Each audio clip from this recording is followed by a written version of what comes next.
Netflix employees plan mass walkout over CEO's response to LGBTQ plus Chappelle special. After the controversy of Dave Chappelle's The Closer special on Netflix, the company's CEO issued a statement.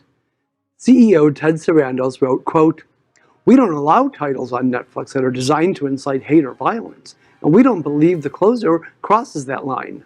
I recognize, however, that distinguishing between commentary and harm is hard, especially with stand-up comedy, which exists to push boundaries," end quote.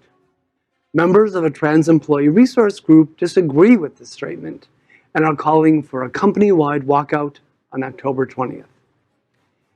It's interesting because Netflix has an incredibly large slate of LGBTQ content, so it just seems so weird that he can't see why this is a problem compared to what the other stuff they're showing.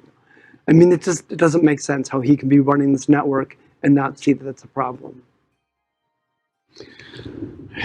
I haven't seen this. I haven't seen it either. I feel hesitant. Twice. You've seen it? Twice. Yeah. And do you find it like especially offensive? It's incredibly offensive. Oh, wow. However, Dave Chappelle is genius. And the reason why this is so difficult, I would even go out on a limb to say the last week, he was here at the Hard Rock, and he launched this this national tour that he is doing there. Netflix hadn't launched the special yet.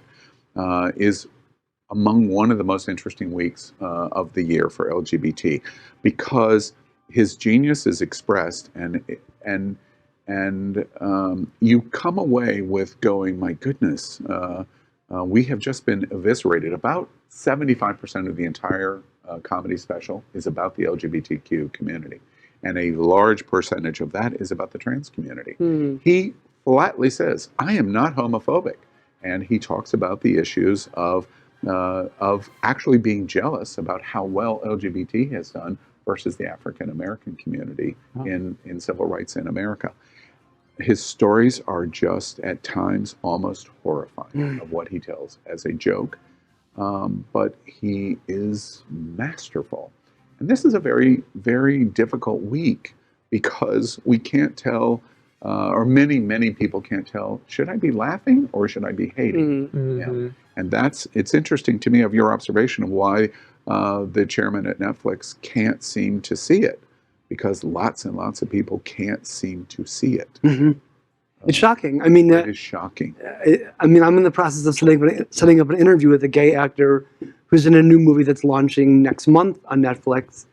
And I'm thinking about even bringing this up in the conversation. Oh, you most certainly should. And at the end of the day, I just ask you flatly, do you think Netflix is a homophobic media platform? Does anybody think Absolutely that? not. No, absolutely not. No. So there's the contrary. controversy of the question of that Greg says, I don't understand what's going on here that he can't see it. Because Netflix is what we always wanted from Logo. They are our gay channel in terms of propelling content. I mean, Ryan Murphy is killing it at Netflix. Literally. So much gore. LGBTQ plus news is vital for our community and for the broader world as a whole. We have enough enemies at Fox News. Tucker, Sean, and Laura are loud. We need passionate allies. Happening Out Television Network, Queer News Tonight, and It's Happening Out are literally out of the closet and into the headlines. Our community needs your support. Like this broadcast and subscribe now to ensure the growth of the entire LGBTQ plus community.